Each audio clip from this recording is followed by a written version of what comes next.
Pemirsa, sampah di Kota Magelang terus bertambah setiap harinya dan bersama saya Diah Natasha yang saat ini akan membawa Anda melihat kondisi bagaimana sampah yang ada di Kota Magelang ini.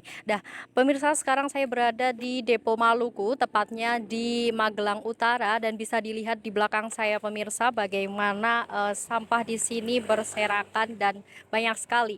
Depo Maluku Magelang Utara ini merupakan daerah penyumbang sampah terbanyak di Kota Magelang. Volume sampah didominasi oleh sampah rumah tangga, terutama sampah organik dan plastik sekali pakai.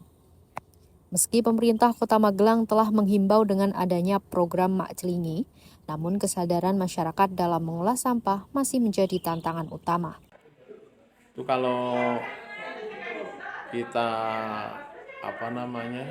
kita rata-rata selama 7 hari itu per hari itu sekitar 79,64 ton per hari.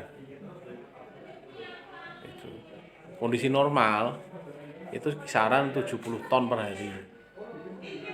Artinya kan ada peningkatan sekitar 9,6 atau 13,76% selama fase lebaran, ya, bukan hari lebaran. Nah, seperti itulah, artinya kita tuh dengan program Mak Celing itu ingin menggugah kesadaran masyarakat agar semua itu lebih peduli. Satu, bagaimana mengurangi timbulan sampah atau produksi sampah masing-masing. Kalau semua orang mengurangi kan nanti jumlahnya juga sedikit kan.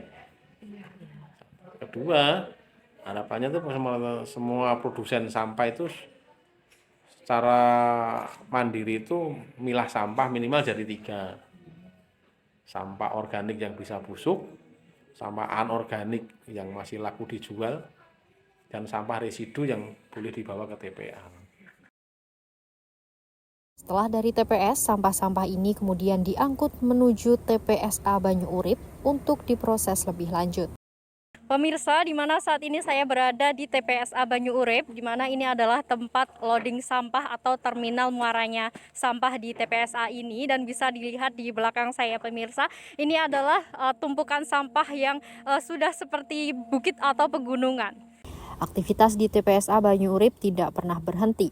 Truk terus berdatang silih berganti, sementara petugas bekerja mengelola sampah agar tidak semakin menumpuk. Kalau ada kegiatan di bawah, otomatis di bawah maksudnya kota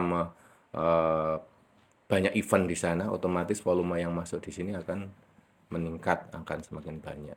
Jadi penataan sampah kita adalah kontrol landfill saat ini karena memang keberadaannya sudah semakin menggunung dan tanah uruk kita keterbatasan tanah uruk juga.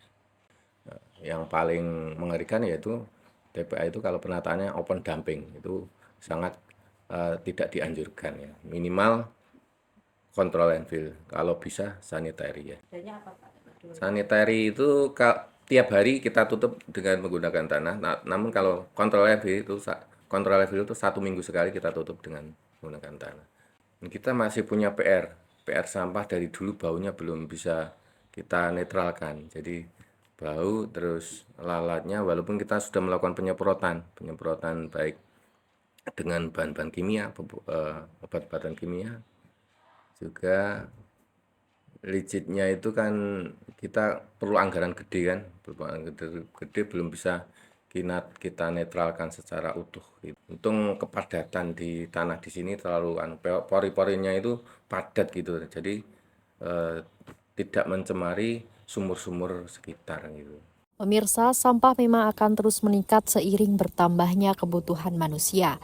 Melihat kondisi ini, pengelolaan sampah tidak hanya bisa bergantung pada pemerintah saja, tetapi juga perlu ada kesadaran masyarakat itu sendiri, mulai dari memilah sampah, mengurangi penggunaan plastik, hingga mendaur ulang sampah.